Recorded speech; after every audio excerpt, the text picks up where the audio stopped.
Satyabama Institute of Science and Technology, Chennai and Sriperumbudur.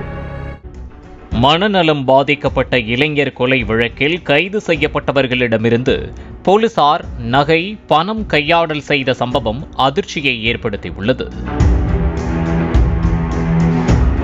Kovai மாவட்டம் சோமனூர் அருகே உள்ள மாதப்பூரைச் சேர்ந்த ரவிக்குமார் என்பவரின் மகன் வருண்காந்த். மனநலம் பாதித்த இவரை பொள்ளாச்சி மகாலிங்கபுரம் முல்லை நகரில் செயல்பட்டு வந்த தனியார் காப்பகத்தில் சேர்த்தனர்.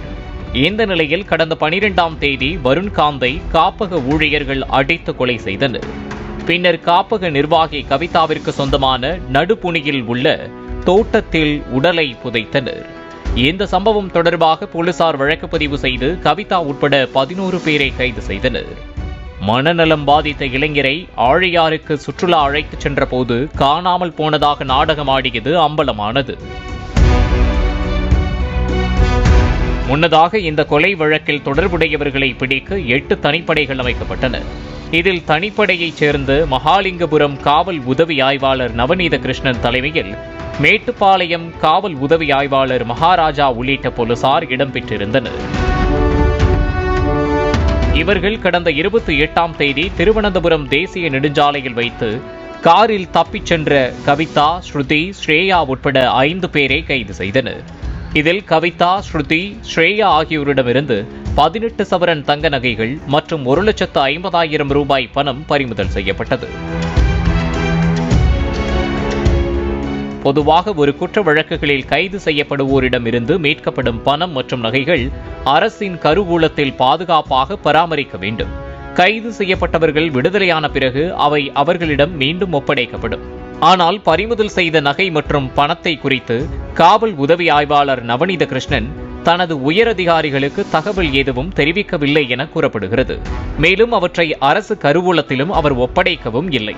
இதற்கிடையில் கைது செய்யப்பட்ட 5 பேரும் கோவை மத்திய சிறையில் அடைக்கப்பட்ட நிலையில் நகை, பணம் குறித்து யாரும் கேட்க வரமாட்டார்கள், அவற்றை அபேஸ் செய்து விடலாம் என நவநீத கிருஷ்ணன் திட்டம் தீட்டியிருக்கிறார். இந்த நிலையில்தான் கைதானவர்களின் உறவினர்கள் நகை, பணம் கையாடல் செய்திருப்பதாக போலீஸ் அதிகாரிகளிடம் புகார் அளித்துள்ளனர். அந்த புகாரின் அடிப்படையில் போலீஸ் அதிகாரிகள் காவல் உதவி ஆய்வாளர் நவநீத கிருஷ்ணனிடம் விசாரணை மேற்கொண்டதில் உண்மை வெளிச்சத்திற்கு வந்தது.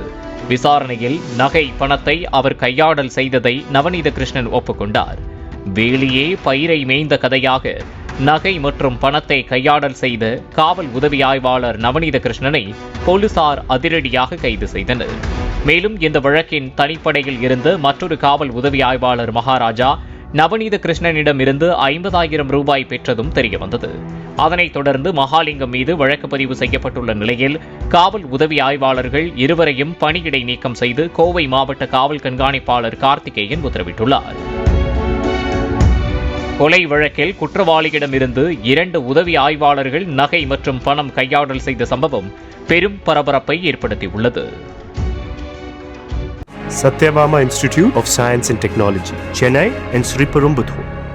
Play Store மற்றும் App Storeல் இருந்து பாலிமர் செயலியை QR கோடு மூலம் பதிவிறக்கம் செய்யுங்கள். செய்திகளை உடனுக்குடன் பெறுங்கள்.